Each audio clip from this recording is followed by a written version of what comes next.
ఉంటారండి ఇక్కడ మొత్తం మైనారిటీస్ రోజుకు 300-400 మేమంతా ఎస్సీస్ ఇప్పుడు ఈ లైన్ నుంచి ఇదంతా ఈ 2-3 లైన్స్ మైనారిటీస్ ఉంటారు అటు మొత్తం ఎస్సీ కాలనీ కాబట్టి ఇది తప్పకుండా ప్రాబ్లం సాల్వ్ చేస్తారని నమ్మకం మాకు గట్టి విశ్వాసం ఉంది. ఇప్పటి నుంచి కాదు 10 సంవత్సరాల నుంచి చాలా రిపీట్ అవుతుంది. కానీ ఇప్పుడు వరంగల్ లో మొత్తం చెరువులు ఇప్పుడు రాజకీయ నాయకులే కబ్జాలు చేసింది. చెరువులు గోపాల్పూర్ చెరువు కబ్జా పెట్టింది. ఆగమ్మా నువ్వు అరే ఆగమ్మా చెప్పే అర్థం కావట్లేదు.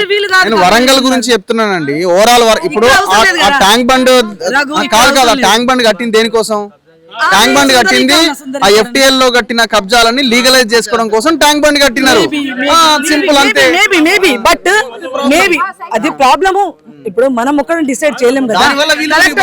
ఇప్పుడు అది కూడా మనం అది వీళ్ళు గట్టిగా నమ్మి వాళ్ళు ఏం నమ్ముతున్నారంటే వాళ్ళు ఏమంటున్నారంటే అక్కడ కాదన్నా ఇప్పుడు ట్యాంక్ బండిలా వాళ్ళు అందరు పైసలు మస్తు టికెటాలు थी फिर हम लोग गरीबों कहां जाको जीना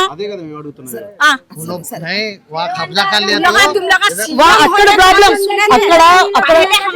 అక్కడ ఉందో ఎక్కడ ఉందో ప్రాబ్లం సీఎం గారు సాల్వ్ చేస్తారని గట్టి నమ్మకం విశ్వాసం వీళ్ళకుంది.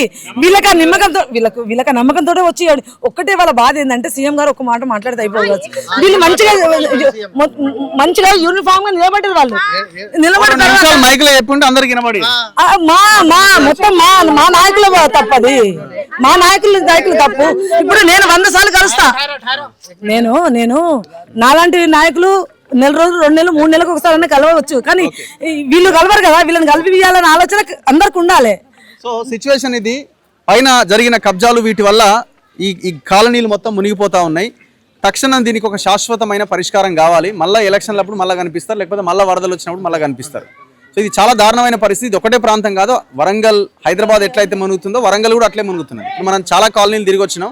అన్ని కాలనీల పరిస్థితి సేమ్ ఇట్లనే ఉన్నది. మొత్తం బురద.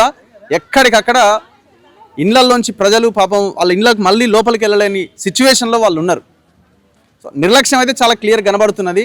ఇంతవరకు రూపాయి బడ్జెట్ అయితే కేటాయించిన పరిస్థితి లేదు. మరి వీళ్ళు ఆ ఇండ్లు ఎట్లా కడుక్కోవాలి, వాళ్ళ ఇంట్లో పోయిన ఆ సామాన్ ఎట్లా సెట్ చేసుకోవాలి.